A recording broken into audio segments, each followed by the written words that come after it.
وأصحابه ومن تبعهم بإحسان إلى يوم الدين. قال الله تبارك وتعالى في كتابه الكريم: يا أيها الذين آمنوا اتقوا الله حق تقاته ولا تموتن إلا وأنتم مسلمون. وقال جل في علاه: يا أيها الناس اتقوا ربكم الذي خلقكم من نفس واحدة وخلق منها زوجها وبث منهما رجالا كثيرا ونساء واتقوا الله الذي تساءلون به والأرحام إن الله كان عليكم رقيبا. وقال أيضا: يا أيها الذين آمنوا اتقوا الله وقولوا قولا سديدا يصلح لكم أعمالكم ويغفر لكم ذنوبكم ومن يطع الله ورسوله فقد فاز فوزا عظيما.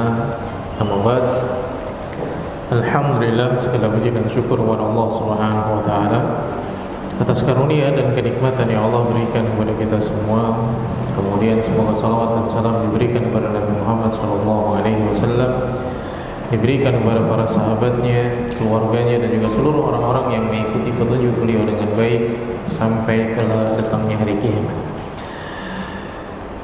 Ikhwah sekalian yang dimuliakan oleh Allah Subhanahu wa taala, hadis yang selanjutnya yang akan kita bahas dari kitab yang ditulis oleh Imam An-Nasa'i, dari kitab sunannya, adalah hadis dari sahabat Umar bin Khattab radhiyallahu taala,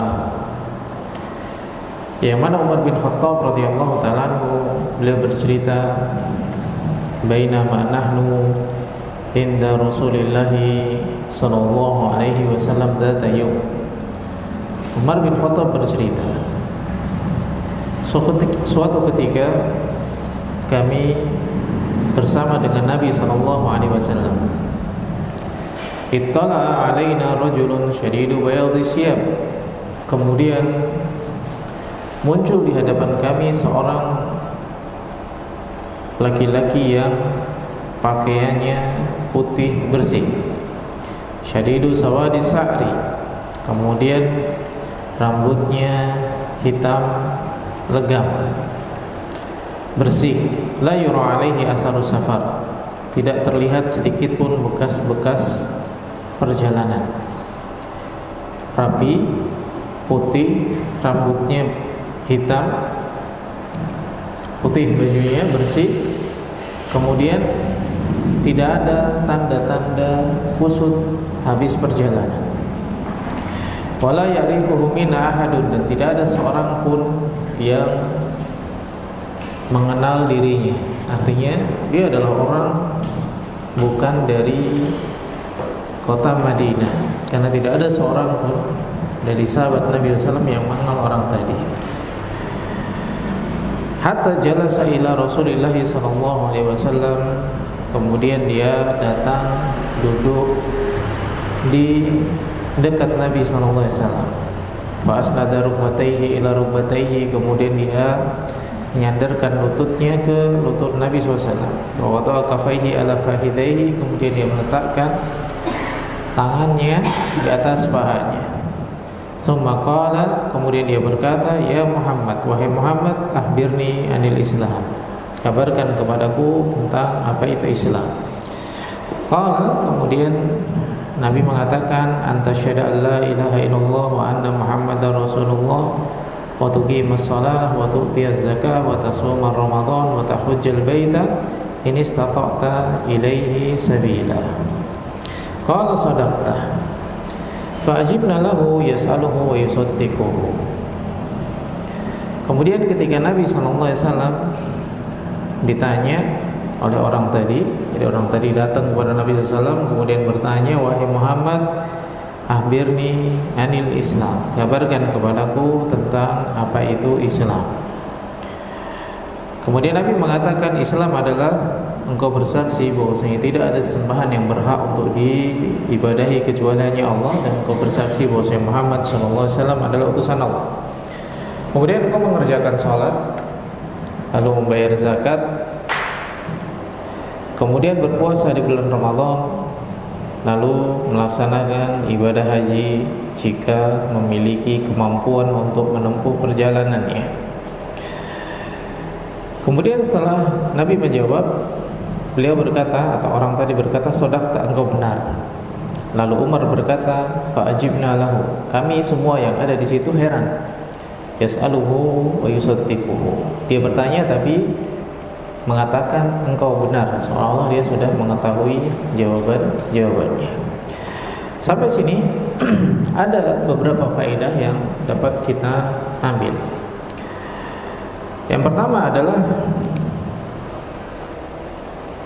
di antara kebiasaan dari para sahabat Nabi sallallahu dan Nabi sallallahu alaihi wasallam dan para sahabat, antara kebiasaan para sahabat radhiyallahu ta'ala anhu dan Nabi sallallahu alaihi wasallam adalah mereka mengisi waktu mereka dengan ilmu.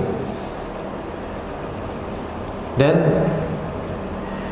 di dalam mencari ilmu atau istifadah terhadap ilmu itu tidak dibatasi dengan ruang maupun waktu. Apa maksudnya tidak dibatasi ruang dan waktu? Tidak hanya di masjid saja atau di ruang-ruang kelas saja, tidak dibatasi ruang. Jadi dimanapun kita berada, kita bisa belajar. Kadang Nabi SAW duduk di bawah pohon kurma, kemudian para sahabat datang, mereka bertanya kepada Nabi SAW dan Nabi menjelaskan sesuatu. Kadang Nabi SAW duduk di suatu tempat, kemudian para sahabat juga duduk bersama dengan beliau, kemudian istifadah dari apa yang Allah Subhanahu wa taala wahyukan kepada Nabi SAW. Jadi di dalam belajar atau mencari ilmu itu tidak dibatasi oleh ruang. Jadi kalau misalkan seseorang ingin belajar, maka dia bisa di mana saja tempatnya, tidak harus di masjid, tidak harus di ruang kelas dan yang lainnya. Bisa di mana saja. Kemudian tidak dibatasi oleh waktu. Jadi tidak menunggu jadwal atau waktu-waktu tertentu baru belajar. Kapanpun, dimanapun ada kesempatan kita bisa beristifadah, maka kita ambil kesempatan tersebut. Jadi majelis ilmu itu bukan hanya majelis yang kita anggap sebagai majelis formal. Ada kajian bersama ustadz, ada kelas bersama ustadz, ada kajian bersama syekh, ada kelas bersama dengan para masyayikh, kemudian baru kita anggap sebagai majelis ilmu. Duduknya seseorang di suatu tempat, kemudian saling berbagi faidah satu sama lain, itu juga majelis ilmu.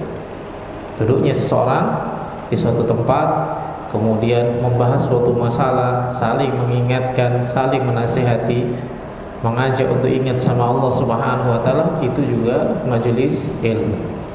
Dan majelis ilmu itu bukan hanya ketika ada jadwal kajian di masjid fulan jam sekian bersama Ustadz fulan misalkan, kemudian kita menganggap wah itulah majelis ilmu. Sedangkan kita duduk misalkan sambil minum teh atau makan snack atau sambil makan siang atau duduk sambil istirahat di bawah pohon, kemudian berbincang, membacakan 1-2 ayat, kemudian istifadah, kita tidak menganggap sebagai majelis ilmu. Majelis ilmu itu tidak terbatas ruang dan waktu. Maka jangan batasi diri kita untuk mengambil ilmu hanya pada tempat-tempat tertentu saja.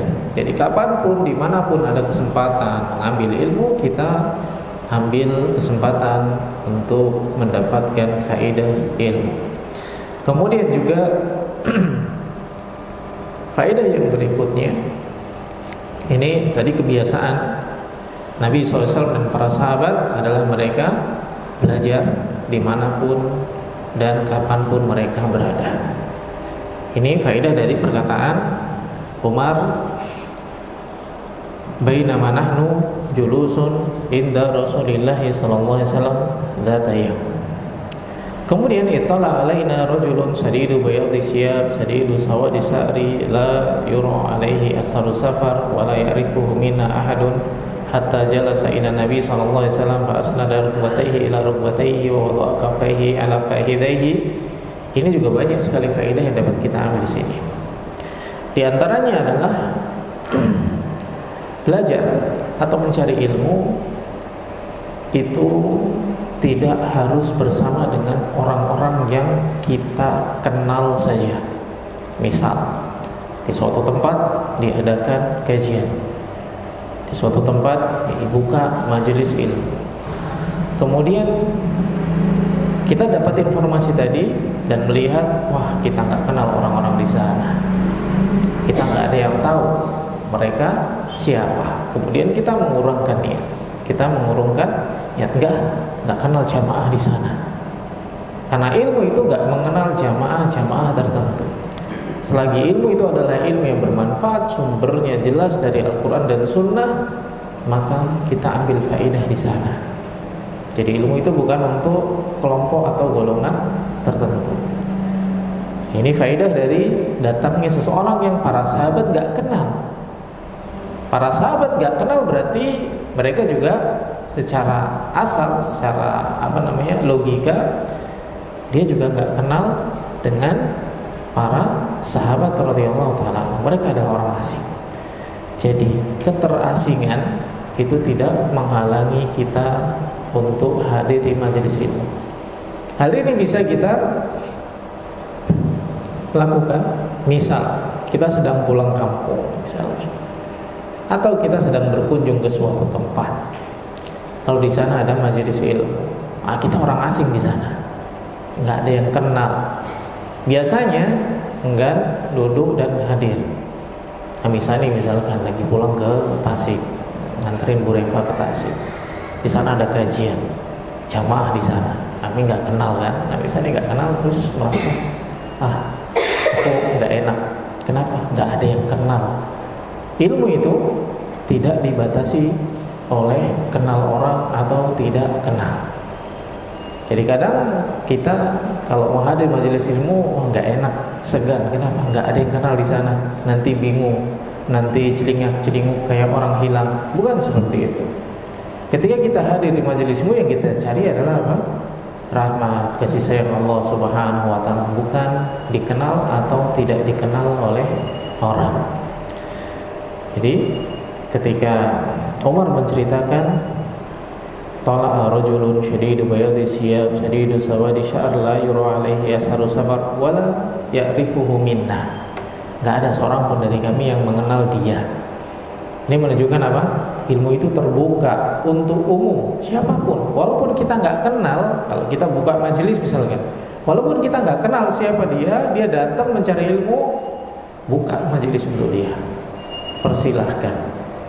Jadi ilmu itu terbuka untuk siapapun, kita kenal, kita nggak kenal. Jangan lantas ketika kita membuka majelis ilmu misalkan, ada orang yang datang dan kita nggak kenal, kita hentikan majelis ilmu. Kenapa? Ada orang asing. Orang asing datang ikut-ikutan. Nah, ilmu itu terbuka untuk siapapun. Ini bagi yang membuka majelis ilmu. Demikian pula kalau orang mau hadir ke majelis ilmu, jangan merasa ustadznya asing, nggak kenal. Kemudian jamaahnya asing, nggak kenal. Kemudian nggak mau hadir di majelis ilmu. Kalau jelas itu adalah majelis ilmu, majelis yang sesuai dengan Al-Quran dan Sunnah, maka hadiri majelis tersebut walaupun kita tidak kenal dengan orang-orang yang berada di sana. Atau sebaliknya, kalau kita sedang mengadakan suatu majelis, membuka majelis ilmu dan yang datang adalah orang-orang yang tidak kenal, tidak masalah, silakan buka. Jadi ilmu tidak terbatas hanya untuk orang-orang yang dikenal saja. Kemudian faedah yang berikutnya juga adalah seseorang untuk mendapatkan faedah dari ilmu itu harus mempersiapkan diri, baik zahir maupun batin. Dan kesiapan batin seseorang itu akan nampak dari kesiapan zahirnya. Kalau zahirnya saja tidak memiliki kesiapan, maka tentu batinnya pun juga lebih tidak memiliki kesiapan. Karena menata zahir itu lebih mudah daripada menata batin. Menata yang lahir yang tampak itu lebih mudah daripada menata yang batin, yang tersembunyi dalam hati kita, niat kita. Kalau yang nampak, yang mudah untuk ditata saja itu tidak tertata, apalagi yang batin, apalagi yang ada dalam hati seseorang. Nah, harus ada kesiapan. Jasadnya siap, jiwanya siap. Kemudian faedah pula adalah dalam mencari ilmu, tempat terbaik bagi seorang pencari ilmu adalah tempat di mana dia bisa mengambil faidah sebanyak-banyaknya. Bukan hanya yang terdekat, tapi tempat di mana bisa mengambil faidah sebanyak-banyaknya. Bukan cuma yang penting paling dekat dengan sumber ilmu, enggak. Tapi yang paling jelas terdengar suaranya, misalkan paling terlihat tempatnya. Ini tempat yang paling baik di majelis ilmu. Kemudian setelah itu, perkataan dari Umar radhiyallahu ta'ala anhu tentang orang tadi, yang mana orang tadi berkata, "Ya Muhammad, akhbirni anil Islam." Wahai Muhammad, jelaskan kepadaku tentang apa itu Islam. Kemudian Nabi SAW menjelaskan, Islam itu engkau bersaksi bahwasanya tidak ada sembahan yang berhak untuk diibadahi kecuali hanya Allah, dan bersaksi bahwasanya Muhammad adalah utusan Allah. Kemudian engkau mengerjakan salat, bayar zakat, berpuasa di bulan Ramadan, dan melaksanakan ibadah haji ke Baitullah jika mampu menempuh perjalanannya. Faedahnya adalah seorang alim ini memiliki derajat yang tinggi. Seorang yang alim memiliki derajat yang tinggi di sisi Allah Subhanahu wa ta'ala. Jelas, seorang alim ini memiliki derajat yang tinggi di sisi Allah Subhanahu wa ta'ala. Di antara keutamaan seorang yang alim, berilmu dan mengajarkan ilmu kepada orang lain, sebagaimana disebutkan dalam hadis Nabi SAW, Allah dan para malaikatnya, penghuni langit dan penghuni bumi, sampai semut-semut, sampai ikan-ikan bersolawat kepada orang-orang yang mengajarkan ilmu. Para ulama ini adalah pewaris para nabi. Ini keutamaan dari para ulama. Seorang ahli memiliki kedudukan yang tinggi di sisi Allah Subhanahu wa ta'ala. Namun satu hal, kedudukan yang mulia, kedudukan yang tinggi tadi bukan digunakan untuk meninggi atau merasa dirinya lebih utama dan mulia dari yang lainnya, merasa dirinya istimewa dan berbeda.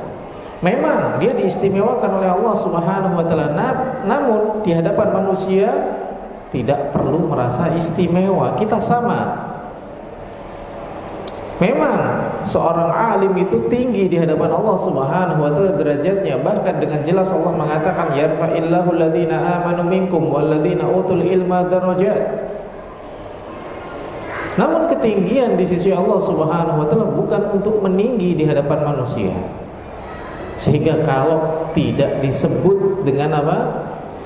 Nama ustaz, nama syekh, ketika memanggilnya dia enggak mau menjawab.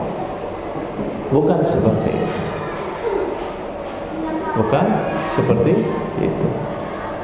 Jadi memang seorang itu mulia di hadapan Allah Subhanahu wa ta'ala, namun bukan untuk memuliakan dirinya sendiri di hadapan manusia. Memang derajatnya tinggi di hadapan Allah Subhanahu wa ta'ala, namun bukan untuk meninggi di hadapan manusia.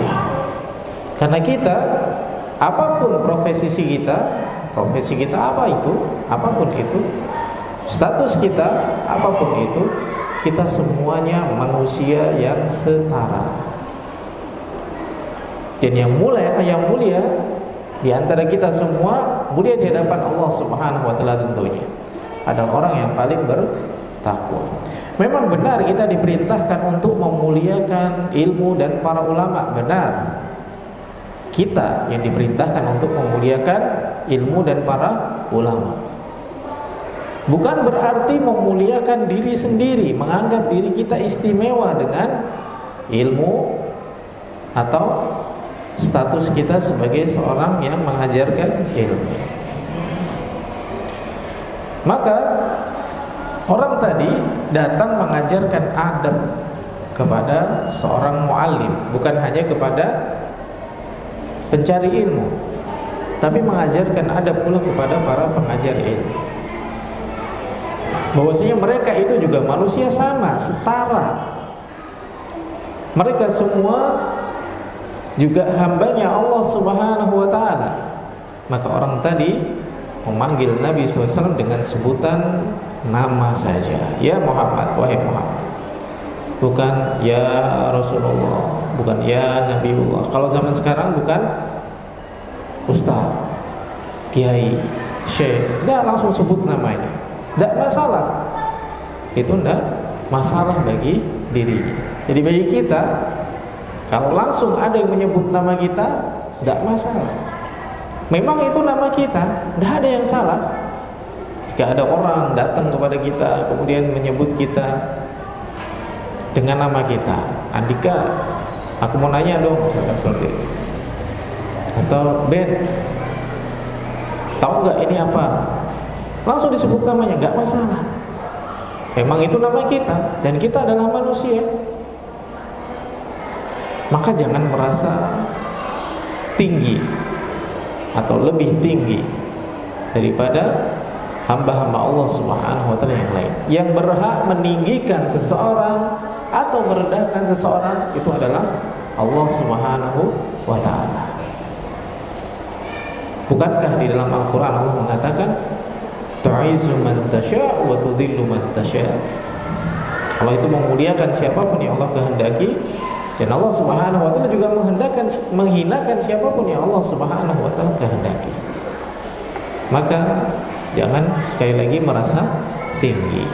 Ketika nggak disebut ustaz, nggak disebut ami, nggak disebut guru, ya nggak mau menjawab panggilan tersebut, nggak masalah.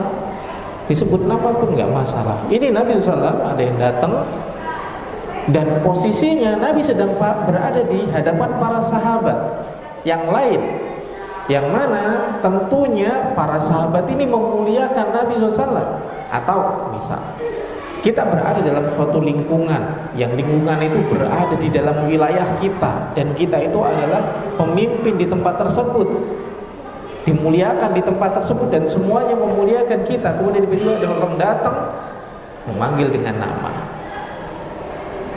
seakan-akan apa? Wah, dia nggak tahu orang ini adalah orang yang mulia di sini. Tapi tidak masalah, semuanya tetap sama di hadapan Allah Subhanahu wa ta'ala, sama-sama seorang hamba. Maka orang ini datang kepada Nabi SAW, padahal Nabi SAW sedang berada bersama para sahabat. Kemudian dipanggil, wahai Muhammad, panggil dengan nama. Apakah para sahabat enggak heran? Ya heran, tentu. Apakah ada para sahabat yang merasa terganggu? Ada. Bahkan ada ketika Nabi SAW itu tidak dimuliakan oleh seseorang, mereka marah. Seperti Umar marah ketika ada orang yang tidak menganggap Nabi sebagai seorang Nabi. Marah. Tapi apakah Nabi marah? Enggak. Apakah Nabi marah? Enggak. Karena Nabi juga manusia, sama. Allah muliakan dengan wahyu, Allah muliakan dengan risalah. Tapi secara asal sama manusia. Maka beliau tidak meninggi di hadapan manusia yang lain. Sampai terhadap siapa? Orang-orang yang datang menyakiti beliau, beliau tidak meninggi terhadapnya. Pernah suatu ketika Nabi SAW lebih mendahulukan orang-orang dengan strata sosial tertentu. Lalu Allah Subhanahu wa ta'ala tegur dengan turunnya surat Abasa wa Tawalla. Semuanya sama. Semua sama di hadapan Allah Subhanahu wa taala. Mau pejabat, mau orang kaya, orang miskin, mau dia bangsawan, rakyat biasa, sama di hadapan Allah Subhanahu wa taala. Yang paling mulia adalah orang yang paling bertakwa, orang yang mau kembali kepada Allah Subhanahu wa taala. Orang tadi bertanya kepada Nabi SAW, apa itu Islam? Maka Nabi menjawab, Islam itu adalah engkau bersaksi bahwa tidak ada sesembahan yang berhak untuk diibadahi kecuali hanya Allah, dan bersaksi bahwa Muhammad SAW adalah utusan Allah. Ini basic seorang muslim.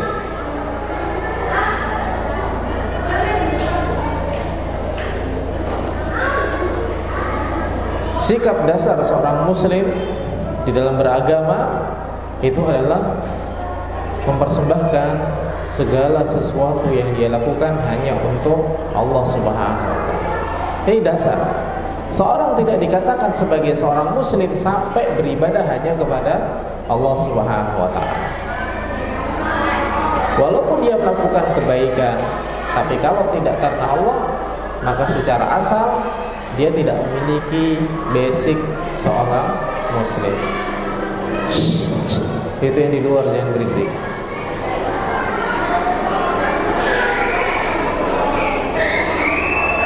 Kalau sudah wudu langsung masuk aja.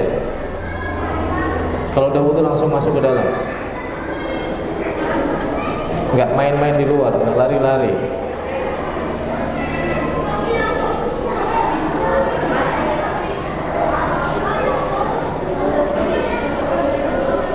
Yang sudah wudu langsung masuk, yang belum wudu, wudu dulu. Jangan bermain-main.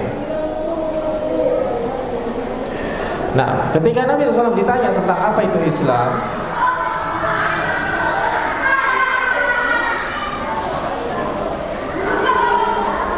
maka Nabi mengatakan Islam itu adalah engkau beribadah hanya kepada Allah, bersaksi bahwasanya tidak ada sesembahan yang berhak untuk diibadahi kecuali hanya Allah Subhanahu wa taala. Dan ini adalah basic seorang muslim.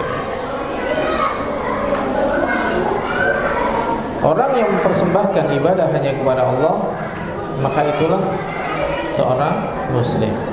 Wa anna Muhammadar Rasulullah, dan bersaksi bahwasanya Muhammad SAW adalah utusan Allah. Ini juga dasar dari seorang muslim, basic yang harus dilakukan oleh seorang muslim. Bukan ketika dia mendasari ibadah sesuai dengan apa yang diajarkan oleh Nabi SAW, kemudian dikatakan sebagai ini orang eksklusif, ini golongan yang merasa paling benar. Tidak. Dasar dalam beragama kita harus ikhlas dan harus sesuai dengan apa yang diajarkan oleh Nabi SAW. Kalau tidak, maka kita tidak melakukannya. Kemudian yang berikutnya, tuqimus shalah, mengerjakan salat. Dan ini juga sikap dasar seorang muslim. Orang kalau menjaga salat nggak boleh dikatakan wah so alim, karena ini adalah sikap dasar seorang muslim. Kalau dia seorang muslim, maka dia harus salat. Kalau nggak sholat, maka dia bukan seorang muslim.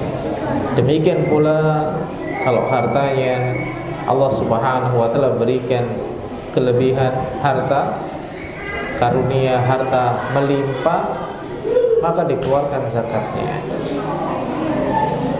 Karena zakat itu membersihkan diri dan juga membersihkan harta kita, membersihkan diri dari segala sifat-sifat tercela, dan juga membersihkan harta kita dari hal-hal yang mungkin secara enggak sengaja tercampur ke dalam harta kita dari hal-hal yang diharamkan oleh Allah Subhanahu wa taala. Kemudian tasawwur Ramadan, berpuasa di bulan Ramadan. Puasa di bulan Ramadan. Kemudian melaksanakan ibadah haji ke Baitullah. bagi siapapun yang mampu menempuh perjalanannya. Satu hal yang perlu kita perhatikan, ikhwah sekalian yang dimuliakan oleh Allah Subhanahu wa taala, yang Allah Subhanahu wa taala perintahkan adalah sesuatu yang kita mampu untuk kerjakan. Sesuatu yang Allah Subhanahu wa taala perintahkan adalah sesuatu yang mampu untuk kita kerjakan. Ini secara asal. Karena Allah Subhanahu wa taala tidak memerintahkan sesuatu yang hamba-hambanya tidak mampu untuk mengerjakannya. Dan kalau kita lihat yang disebutkan oleh Nabi SAW di dalam hadis ini, ketika ditanya apa itu Islam, beliau mengatakan, aku bersaksi tidak ada sesembahan yang berhak untuk diibadahi kecuali hanya Allah, dan aku bersaksi bahwasanya Muhammad adalah utusan Allah.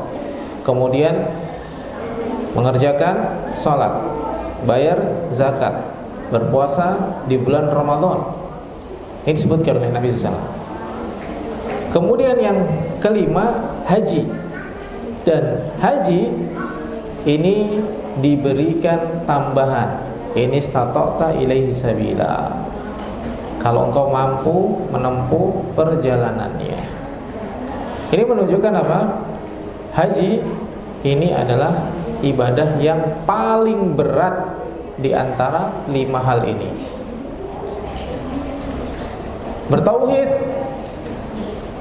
mudah, mengikuti sunnah Nabi SAW dalam ibadah mudah, mengerjakan sholat mudah, bayar zakat mudah, berpuasa di bulan Ramadan mudah.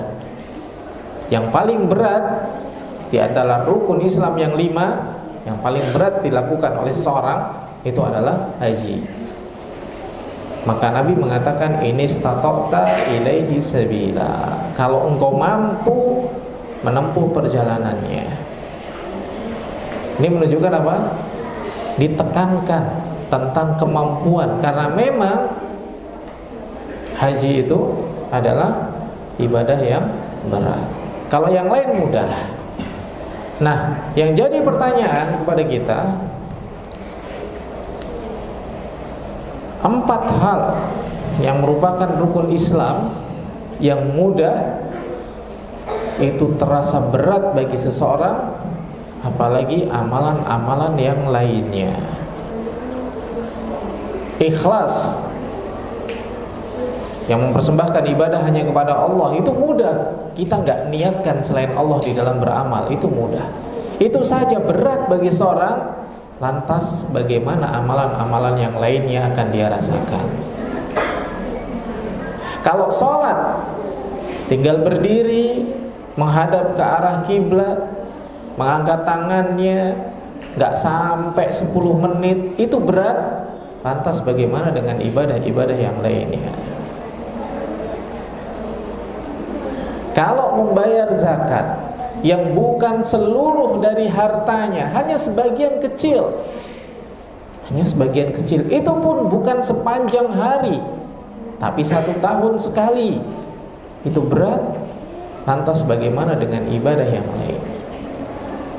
Puasa di bulan Ramadan yang Allah Subhanahu wa ta'ala perintahkan, kalau itu berat, lantas bagaimana dengan ibadah-ibadah yang lain? Jadi rukun Islam ini adalah merupakan basic, amalan dasar yang harus dijaga oleh seorang muslim. Dan sesuatu yang Allah Subhanahu wa ta'ala jadikan sebagai dasar dari agama ini, maka Allah Subhanahu wa ta'ala pasti akan mudahkan bagi hamba-hambanya. Mudah bagi kita semua untuk mengerjakan itu semua. Dan yang membuat semua itu merasa sulit, itu bukan kesulitan dari ibadahnya, tapi hawa nafsu yang membuat kita enggan untuk mendapatkan kebaikan. Ambil contoh di majelis ilmu, di antara adabnya adalah duduk diam mendengarkan. Mudah apa susah? Mudah. Semuanya bisa diam? Bisa. Yang membuat sulit untuk diam itu adalah apa? Hawa nafsu. Saat khutbah misalkan, Nabi SAW memerintahkan untuk duduk diam mendengarkan. Mudah atau susah? Mudah. Diam itu cukup menutup mulut, duduk, simak, perhatikan. Tapi yang membuat itu susah adalah apa? Hawa nafsu. Pengen ngomong, pengen usil, pengen cerita. Padahal itu semua mudah untuk ditinggalkan. Maka ikhwah sekalian yang dimuliakan oleh Allah Subhanahu wa taala, rukun Islam yang 5 ini semuanya mudah. Rukun Islam yang 5 ini semuanya mudah. Karena Allah Subhanahu wa taala jadikan dia adalah perintah utama. Kalau Allah Subhanahu wa taala menjadikan ada satu perintah dan dia adalah perintah utama, maka perintah utama itu pasti semua orang bisa melakukannya. Kecuali haji, maka di sana Nabi SAW menyebutkan manis tatota ilaihi sabila, dan ini bentuk kasih sayang Allah Subhanahu wa taala kepada kita semua.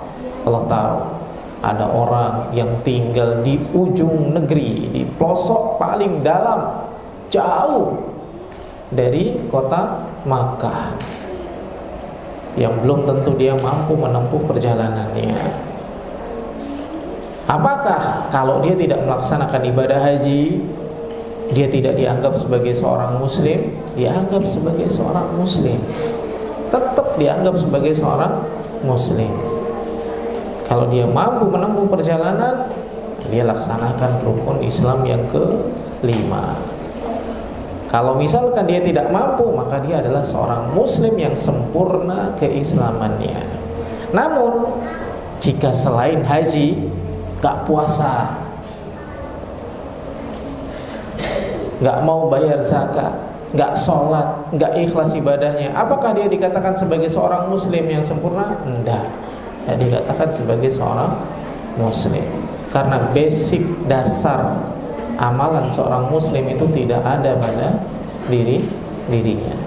Orang-orang kafir Quraisy yang diperangi oleh Nabi SAW, apakah mereka tidak sedekah? Mereka sedekah. Apakah mereka tidak membantu dan menolong orang? Mereka membantu dan menolong orang. Apakah mereka tidak berkata dengan perkataan yang baik? Mereka juga berkata dengan perkataan yang baik, tapi mereka tidak sholat. Tapi mereka tidak ikhlas ibadahnya karena Allah Subhanahu wa taala. Orang munafik dia sholat, tapi dia tidak ikhlas karena Allah Subhanahu wa taala. Bisa jadi mereka mengerjakan sesuatu sesuai dengan apa yang dicontohkan oleh Nabi SAW, tapi mereka tidak ikhlas ibadahnya karena Allah Subhanahu wa taala. Apakah mereka seorang muslim yang sempurna keislamannya? Tidak. Allah Subhanahu wa taala mengatakan mereka itu adalah orang-orang munafik. Yang mana orang munafik?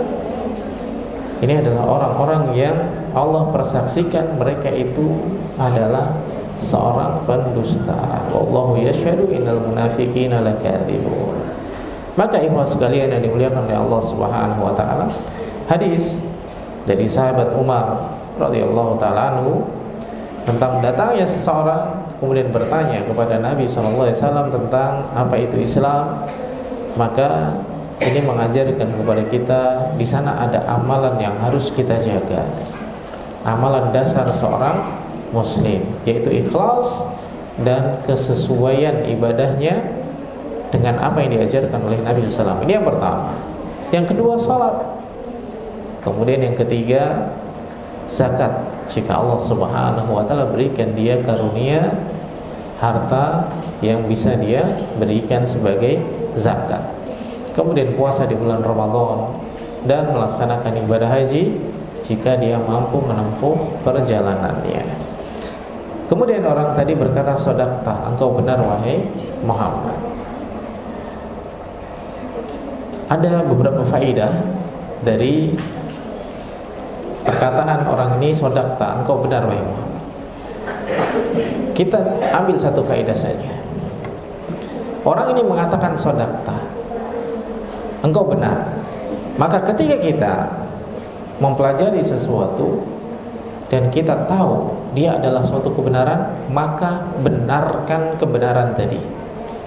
Sama seperti hadis Nabi SAW menghalalkan yang halal, mengharamkan yang haram. Jadi membenarkan suatu kebenaran. Apa maksudnya membenarkan suatu kebenaran? Kalau kita tahu dia adalah kebenaran, maka kita benarkan dia. Dibenarkan itu diyakini bahwasanya dia adalah suatu kebenaran, kemudian diamalkan. Jadi bukan hanya mengatakan ini adalah suatu yang benar dengan lisan, tapi tidak dengan hatinya, tidak dengan amalnya.